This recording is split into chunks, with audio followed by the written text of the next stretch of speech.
Jessica Hale rode into Willow Creek under a cloudless sky, her hat pulled low and her badge tucked securely in her boot.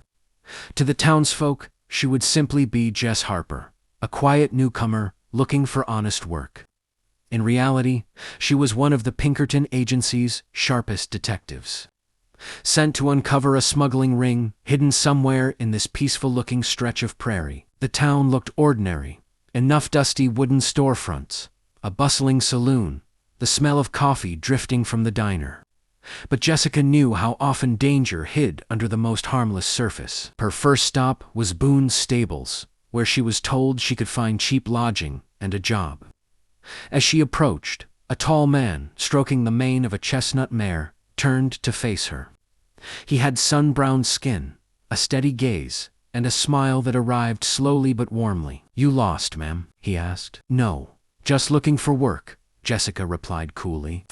"I'm Travis Boone," he said, offering his hand. "I run this place.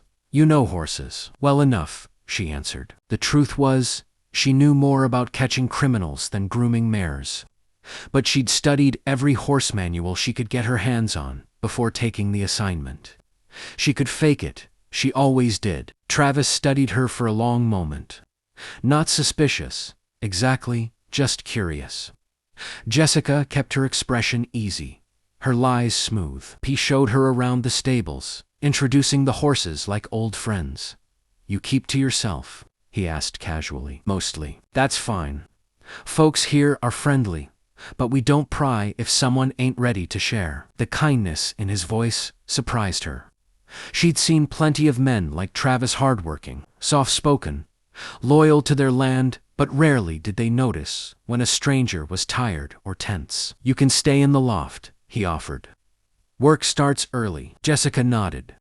She had a cover to maintain, criminals to track, secrets to keep. As she settled into the small loft above the stables, she looked out over Willow Creek. The sun dipped low, washing the fields in gold. She had come here on business, strictly business. But as she replayed the memory of Travis's slow smile, she felt the first stir of something she hadn't counted on. Something dangerous, something human. Jessica woke before dawn, pulling on her boots and tying her hair back from her face. She needed to blend in, stay sharp, stay focused. Every day in Willow Creek brought her closer to the smugglers. She was here to expose. She just didn't know who they were yet. When she stepped down into the stables, Travis was already there, brushing down a restless black stallion. "Morning, Jess," he said, his voice warm and low. "Didn't think you'd be up so early." "I like to be ahead of the sun," she replied. "Same," he said, with a grin. He handed her a brush, and she worked beside him in silence. Except it wasn't really silence, not with the sound of hooves shifting, birds waking, and Travis humming a tune that made the morning feel safer than it should. "So," he began lightly, "where'd you come from before Willow Creek?" Jessica kept her eyes on the horse. "Different places." "That right," Travis said. "Sorta figured. You've got that traveler look." She remained calm, practiced. "Does that bother you?" "Nope," he said. "Just means you've seen more of the world than most folks around here." But his eyes lingered a little. Too long, not suspicious, but perceptive. He was the kind of man who noticed inconsistencies, and that made him dangerous in a way she hadn't anticipated. Later that afternoon, she slipped away to the edge of town, following a lead she'd picked up from a coded Pinkerton message. The smugglers were using cattle shipments as cover. Someone in Willow Creek was helping them. Someone trusted. As she examined wagon tracks near the loading yard, she heard footsteps behind her. "What are you doing out here?" Travis asked. Jessica's heart jolted, but she kept her face smooth. "Just exploring." "Funny place to explore," he said softly. Jessica forced a smile. "I like quiet spots." Travis didn't push further, but his jaw tightened slightly. "Jess," he said, "if you ever need help, or if someone's bothering you, just tell me, all right?" His sincerity shook her more than any threat. "I'll remember that," she said quietly. But she couldn't tell him the truth. Not yet. Not ever. If things went wrong. 2 weeks passed, and the quiet rhythm of Willow Creek settled around Jessica like a warm blanket. But One, she reminded herself not to get too comfortable, and she spent mornings working the stables with Travis, afternoons gathering intel, and evenings pretending she wasn't watching the entire town with a Pinkerton's sharp eye. The more she watched, the more she realized the smuggling ring was larger than anyone thought. Illegal weapons were being moved through cattle wagons, hidden beneath feed sacks. Someone local was coordinating the shipments. One evening, as Jessica was locking the stable doors, she spotted two men near the back fencemen she didn't recognize, speaking low and hurried. "When's the next wagon?" one asked. "Tomorrow night, same spot." "Boone won't be around." Jessica froze. Boone, did they mean Travis? No, Travis wasn't part of this. He couldn't be. He barely left the stables, and he had the kind of honest gaze that made guilt impossible. But the last phrase worried her. Boone won't be around. Were they counting on him being somewhere else naturally? Were they making sure he would be? She stepped forward, ready to confront them, but the men slipped away into the night before she could act. The next morning, Travis noticed her tension instantly. "You all right?" he asked, concern deepening his voice. "Just didn't sleep much," Jessica said. P watched her closely. "Jess, I know you're not telling me everything, and I ain't asking for secrets you don't want to share, but I want you to trust me." Her throat tightened. He said it like a promise, not a request. "I don't want to see anything bad happen to you," he added. That afternoon, Travis invited her to ride out to the ridge, overlooking Willow Creek. The sunset painted the land in brilliant fire. Jessica found herself relaxing, despite her better judgment. "You ever think of settling down somewhere?" Travis asked softly. She swallowed hard. "I don't stay in one place long." "I figured," he paused. "But if you ever changed your mind, this wouldn't be the worst place." Her heart twisted. Before she could answer, a gunshot cracked through the air. Travis jerked her behind a boulder instinctively. Someone was targeting them. The smugglers knew she was getting close, and Travis, without ever knowing, was caught in the middle. The bullet had struck the ground inches from where Jessica stood. She scanned the ridge quickly. Whoever fired the shot was already gone. "Jess," Travis said urgently, "you need to tell me what's going on." She had reached the breaking point. Keeping him in the dark was no longer protecting him, was endangering him. "Travis." She took a shaky breath. "My name isn't Jess Harper. It's Jessica Hale. I'm a Pinkerton detective." Travis stared at her, as if she'd suddenly turned into someone else entirely. "A detective," he repeated. "Yes," she said softly. "I'm investigating a smuggling ring operating here in Willow Creek. Last night, I overheard two men planning a shipment. They said you wouldn't be around." His brows knit. Jessica, I don't have anything to do with smugglers. You have to believe that." "I do," she said quickly.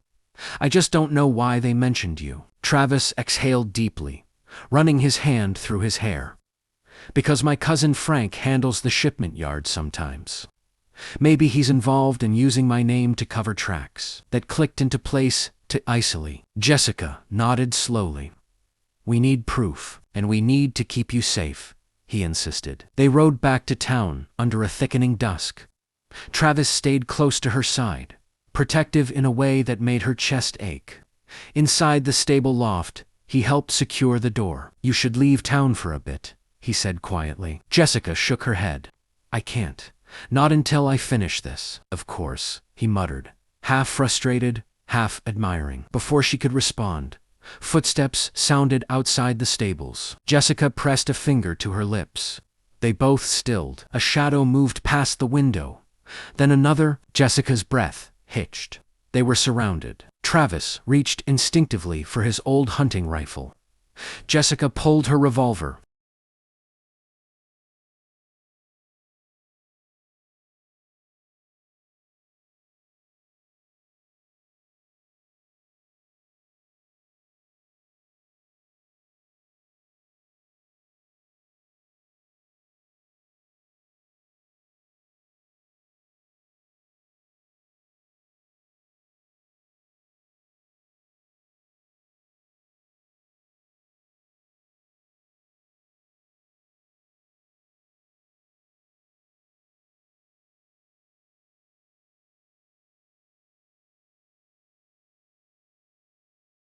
The gunfight exploded in a burst of shouts, boots, and smoke.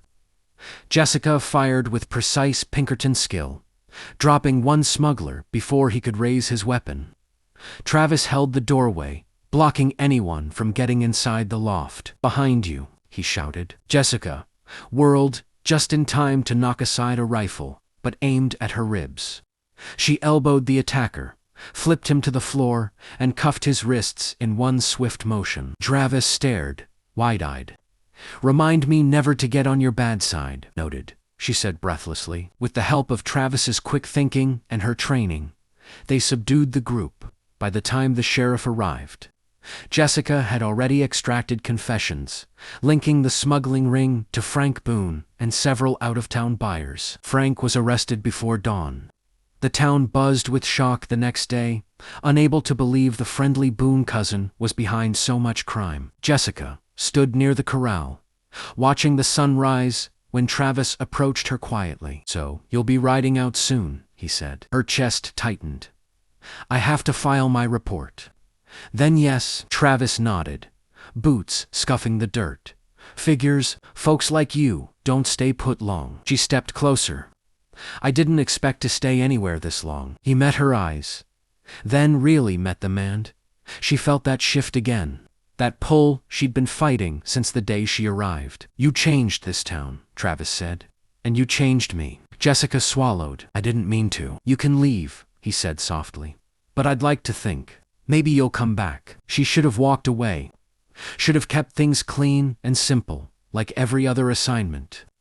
But something inside her broke free from duty, from secrecy, from every rule she'd built around her heart. Jessica reached up, touched his cheek, and whispered, "I won't stay away forever." Travis pulled her into his arms, kissing her like a man who had waited his whole life for something worth holding on to. For once, Jessica didn't think about the next assignment. For once, she let herself feel everything. As they stood together under the glowing morning sky, she smiled and said, "Don't forget to like, comment, and subscribe for more Western stories."